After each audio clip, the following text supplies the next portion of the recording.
Hey there, welcome back to another video. This time around, it is my review of the 1992 action movie Aces, Iron Eagle 3. Now,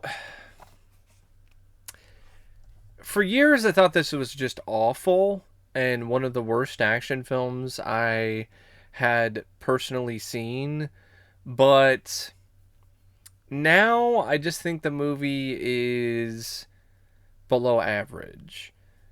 I think it has more merit than I initially thought. Mainly John Glen's direction, some of the stunts, some of the action sequences, the performances by Lou Gossett Jr. and um, Paul Freeman.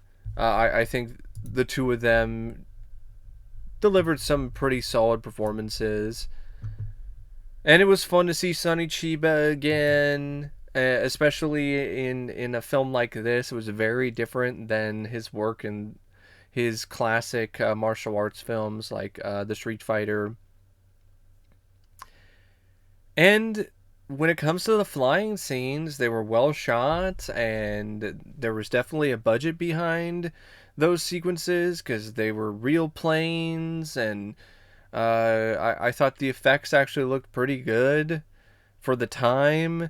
So yeah, it's not what I would call a 3.7. I think a 3.7 out of 10 is a little nuts. I don't think this is that bad of a movie, especially in comparison to Iron Eagle 2 or Iron Eagle 4 on the Attack. Now, the film is directed by John Glen, who people might recognize from the James Bond franchise. He directed a fair amount of James Bond movies. And this is, I think, one of the last films he did before he passed away. And he still showed that he had the chops. I don't think the direction is really a problem. I actually think the direction in this is better than Sidney J. Fury's direction in Iron Eagle 2 and Iron Eagle 4. I especially when it comes to the aerial stunt sequences. His background in stunts really does come into play when it comes to these sequences. I think the dogfight sequences were also shot better and had more weight to them, and just had a little bit more tension and excitement. And the shots where you have stuff blowing up, I mean, it's every bit as well done as anything Sidney J. Fury did in Iron Eagle 2 or even in Iron Eagle. So yeah, I think the direction was pretty decent. The screenplay by Kevin Allen Elders is there. Um, I don't mind the idea behind it. I think it definitely has a certain sense of fun about it. I like the fact that Chappie is a stunt pilot for a stunt show. I like that it gives Chappie more to do. I like the fact that he's back in the air because that's a big problem with the script for Iron Eagle 2 is that it decided to keep Chappie grounded, which was stupid. So it's nice to see him back in the air and honestly be the focus of the franchise, which is what he should have been from the start. It is very much Chappie's film, so I like that about the script. I like the other pilots that he's friends with, the other aces, the German pilot, the British pilot, the Asian pilot. I like the fact that they all fly various different kinds of old school planes from World War One or World War Two. I like the idea of souping them up and giving them weaponry and missiles and guns. And I like the idea of them getting into combat with some kind of prototype German fighter jet that the villain Kleiss uses in the climax. And it's just one of those movies where when it's focusing on the aces, when it's focusing on Chappie, I actually do have some fun with it. Especially when it comes to the moments when it finally does start showcasing some action sequences and set pieces that involve dogfights and explosions and other bits of excitement. But when it's trying to be funny, it's a fail for the most part. It's really corny and lame. Like you have a rapping sidekick, and the guy thinks he's a really amazing, great comedian, and the guy is just awful. And I'm not going to 100% blame the actor. I do think the script didn't really help him out.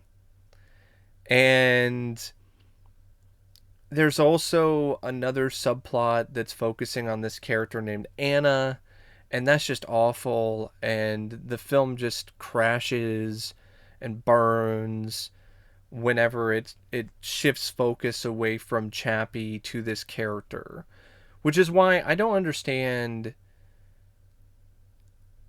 why the writers didn't, or the writer in this instance, I don't understand why the writer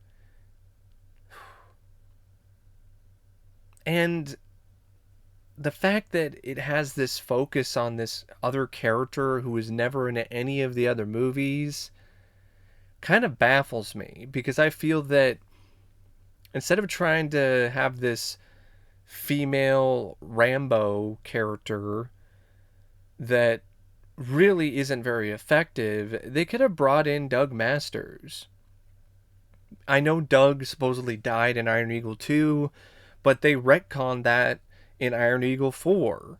So if they were willing to do that with the fourth film, they could have done that here.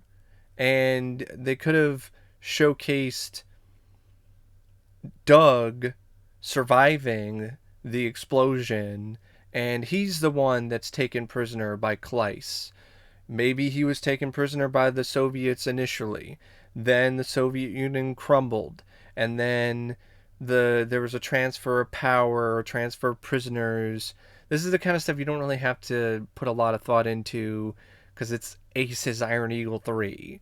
So I think it still would have worked. It actually would have helped the film considerably if Doug Masters was the one that was essentially replacing all the scenes featuring Rachel McLish's character, Anna.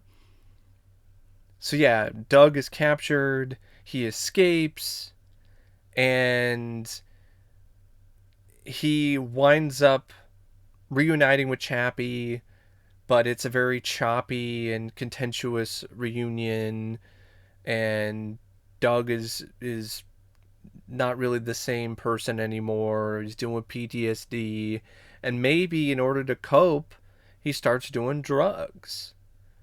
And that really ties into the whole plot of Just Say No to Drugs, because this film in a lot of ways is just another one of those drug war kind of movies, because Gustav Kleiss is a drug kingpin.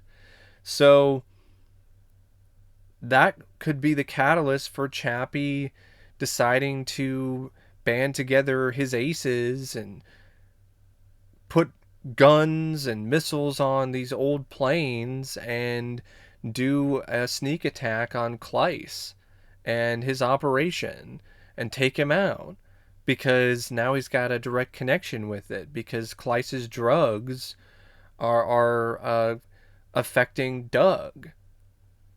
And I think it would have been really awesome if Doug would find a way to get clean, and then he would get another message from Chappie on an audio cassette to give him the motivation he needs to fly again and to be confident in himself. And then he shows up, and he's the one that gets involved with some gunplay on the ground, shooting some people, punching some bad guys, and then he gets into a fighter jet and he surprises Chappie and the rest of the aces and helps them with the mission. And you could even have Doug be the one that ultimately takes out Kleiss. And I think that would have been really cool. I think it would have been awesome to see like Doug in a fighter jet alongside Chappie and his plane and the other aces, and Doug Masters versus Gustav Kleiss. I think that could have been a really fun duel. And preferably, Jason Gedrick would be back. I don't really see any reason why he wouldn't be. I mean, it's not like Jason Gedrick was doing a whole lot around this time. So I think they definitely could have afforded him. Afforded him. I mean, if I could speak English, they definitely could have afforded his services because it's not like his fee would be that high. And yeah, I think that would have been a good way to really end the franchise on a high note. But instead, you have this stuff with Anna, which sucks, and it just takes the life out of the movie. And it's just a missed opportunity not to have Doug involved in this plot in this movie. Now, speaking of characters, I might as well mention the cast because these are the people that are tasked with bringing these characters to life. And Louis Gossett Jr. is honestly quite endearing and enjoyable to watch in this movie. You can tell that he has more of his heart in this film, probably because of the fact that he is the lead, and it isn't one of those movies that started off as one thing in pre-production, but then turned into something different because it was intended to be a tax shelter. That's not the case here. So you can definitely tell that Louis Gossett Jr. has more passion for this film, and it shows because he's not going through the motions, and it also helps that he has some good chemistry with the other aces, with Horst Bucholz, who plays Ernst, Christopher Cazenove, who plays Palmer, and Sonny Chiba, who plays Colonel Suyo Horikoshi. And he also has some nice scenes with Fred Dalton Thompson's character, Stockman, who's his boss. He doesn't really have the best chemistry with Rachel McLish, but nobody does. And there are some moments with Phil Lewis where it's a little rough as well. But for the most part, though, I think he does work well with the rest of the cast, and he has some genuinely badass moments in the finale where he gets to be involved in a dogfight again. Rachel McLish, though, she is absolutely fucking awful. She's so bad. Her line delivery is so flat, you could use it as a runway. And I don't understand why they thought she was going to be this next big thing. Like, she was all over the marketing, all over the trailers, this woman, Rachel McLish. Apparently, she was the focus of Pumping Iron 2, The Women, and she was this fairly well-known female bodybuilder, and maybe they thought they could have some sort of Arnold Schwarzenegger success because she's a bodybuilder and she's the star of Pumping Iron 2, but that did not pan out at all because she doesn't have the personality or the just stupendous charisma of Arnold Schwarzenegger. And it's not only that, she can't act. Her line delivery is so flat. Her acting is as wooden as multiple boards stacked on top of one another. Her acting is so bad in this that it's right up there with other actresses in Neil Breen movies or Tommy Wiseau films. I'm not exaggerating. It really is that bad. And then when it comes to her being involved in any sort of action sequence, it's not that believable despite her being ripped. She's in good shape, but it's not something that ever translates. And part of that's because the script doesn't even have her like fight people kick people's asses. Like, there's a lot of stuff where she's just there being trapped or on the ground and incapacitated. It seemed like she was pretty weak unless she had a gun. So, yeah, just awful. Paul Freeman, I had fun with him as the bad guy. Yeah, it's a cartoonish kind of villain, but I definitely did get a kick out of it. I thought it was enjoyable. You could tell that he was having fun playing this evil, sadistic, drug dealing bastard. Horst Bucholz, Christopher Cazenove, and Sonny Chiba, I didn't mind those three. I thought that they worked well for what they were supposed to do. Dalton Thompson had some moments as well. Um, Phill Lewis, Mosby from The Sweet Life of Zack and Cody. His character in this was just annoying, and his performance was irritating. It's the kind of character where he's playing this guy who's supposed to be really cool, but he's anything but cool. He's lame with a capital L, and he's supposed to be the comic relief, but he's not funny. So yeah, definitely didn't feel that Phill Lewis played a character that was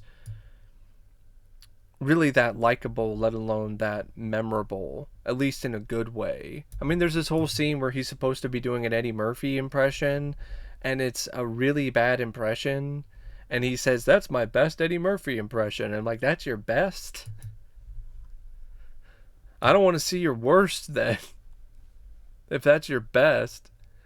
But yeah, the cast, it's not the greatest cast in the world, but it's still a huge step up from the cast from Iron Eagle 2. The cinematography by Alec Mills, it's pretty adequate. It's there, like a lot of the other aspects of the movie, including the editing by Bernard Gribble, and the score by Harry Manfredini. And the movie, it's like 98 minutes, so it's not like it's a film that's like way too long. But it does drag at points, mainly when it focuses on Rachel McLish's character. And I'm not going to defend the movie by any means. I still don't know why this is the only Iron Eagle film on Blu-ray.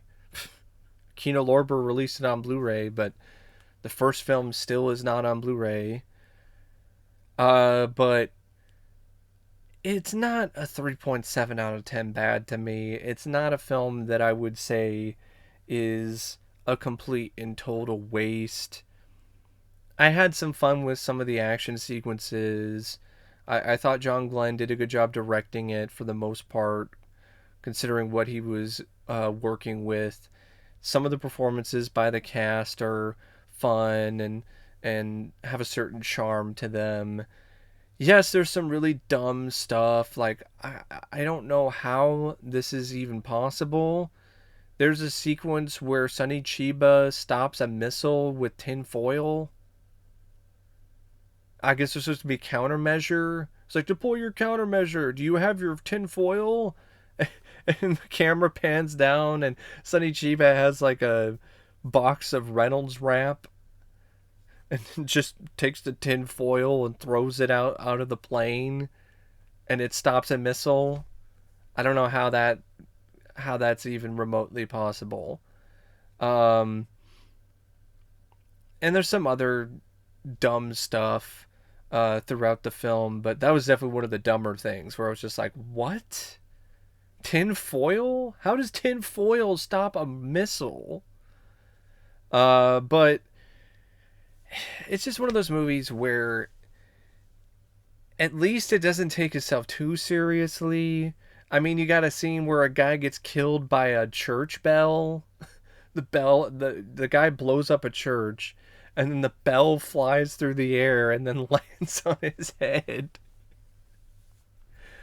So yeah, it's a movie that definitely knows that it's not something to be taken seriously. The film ends with a barbecue scene where Phil Lewis's character burns the steaks, and Louis Gossett Jr. and the rest of the cast give him a dirty look. It's not a movie that is going to be something that you're going to talk about and recommend to other people or your friends.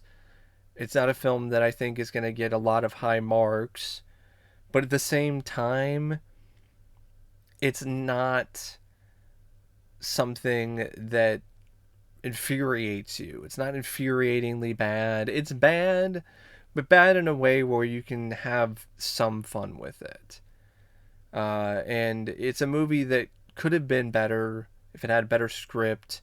If you just had Doug Masters involved with this, I think it could actually be a legitimately above average movie. Because it had a budget, and it definitely does show at times on the screen the $13.5 million. I think that was a bigger budget than Iron Eagle 2 had to work with. At least that's what it appears to be when it comes to what you see on film.